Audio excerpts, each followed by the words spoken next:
At one time, the Eastern Orthodox and Roman Catholics were branches of the same body, the one holy Catholic and Apostolic Church. The two branches had already had disagreements pertaining to the nature of the Holy Spirit, the use of icons in worship, and the correct date for celebrating Easter. They also had cultural differences as well. The Eastern's mindset were more towards philosophy, mysticism, and ideology, while the Western's mindset had more to do with practical and legal mentality. In 330 AD, the Emperor Constantine moved the capital of the Roman Empire and called it Constantinople. After he died, his two sons divided the empire, one taking the eastern portion and the other the western. The actual split happened in 1054 AD when Pope Leo IX stopped communicating with the Patriarch of Constantinople, who in return made a mutual excommunication agreement. From there, the two began to change some small aspects of the religion without communicating it to each other, that making the small differences between the two religions. The Roman Catholics flourished and were able to travel to the United States, while the Eastern Orthodox had to go underground to not be prosecuted by the Muslim ruling that was going on at the time. After many years, the Eastern Orthodox finally got to come out of hiding, and some came to the United States, where no one really knew about their religion. Today, they are still a minority, but recently they started to remove the mutual excommunication with the Roman Catholics to bring peace between the two religions.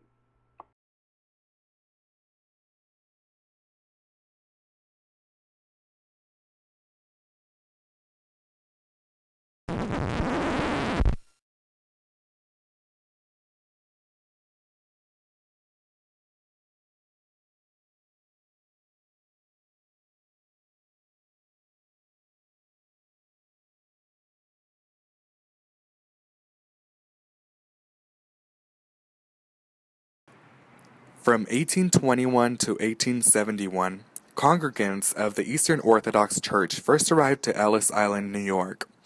The newly arrived immigrants searched for people who were also members of the Eastern Orthodox religion.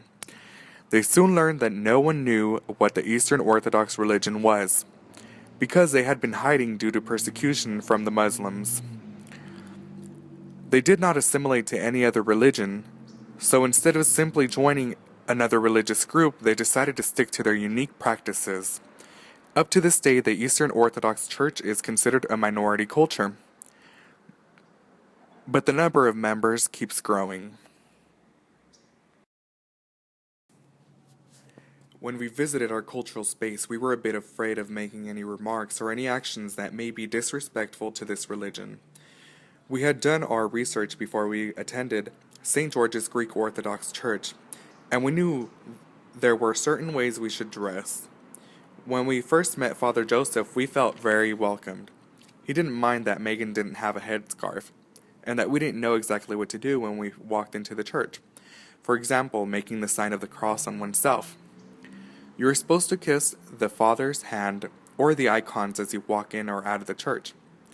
I sensed some acculturation in the sense that Father Joseph understood that we came from different cultural, religious, and non-religious backgrounds. St. George's hosts an annual Greek food festival, and they invite everyone in our community to come and experience the culture's food, music, practices, and people.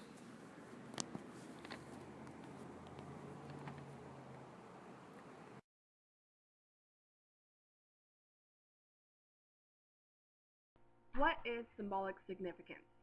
It is the importance or meaning that most members of a cultural group attach to a communication activity. The way this concept appeared within this cultural group was through many things. Some examples would be prayer, worship, and confessional. Each one of these things are very important within their religion, so that way they can use them as ways to communicate with their God. Theory symbolic interactionism is the theoretical perspective in which a society is viewed as composed symbols that people use to establish meaning, develop their views of the world, and communicate with one another. So how is this theory shown in the culture? This culture has a major symbol they use to help establish meaning. This object would be the Holy Bible. The Holy Bible provides a type of guideline on how they should deal with the society. It also brings in many of their cultural practices and views within their community. This symbol is very important within their cultural group to help follow the cultural beliefs. If we had a redo in this project, we would like to have better communication between Father Joseph and our group. He didn't understand we wanted to take pictures and attend service. And we would have liked to make it clear that we want more material to add to our project. One of the highlights for me during our visit was when Father Joseph asked one of his congregants a question and he called her by her name. I automatically felt how closely knit the Eastern Orthodox community is here in Bakersfield. I would say that the best experience for me was actually pretty funny. At one point, Father Joseph asked us what the biggest state was as a reference to something he was talking about, and we all blinked. None of us could remember what the biggest state was. Instead of Father Joseph being rude about it or anything like that, he just laughed along with us because he thought it was funny that we were so nervous that we had forgot. He made us feel very comfortable about the fact that we couldn't remember what the biggest state was.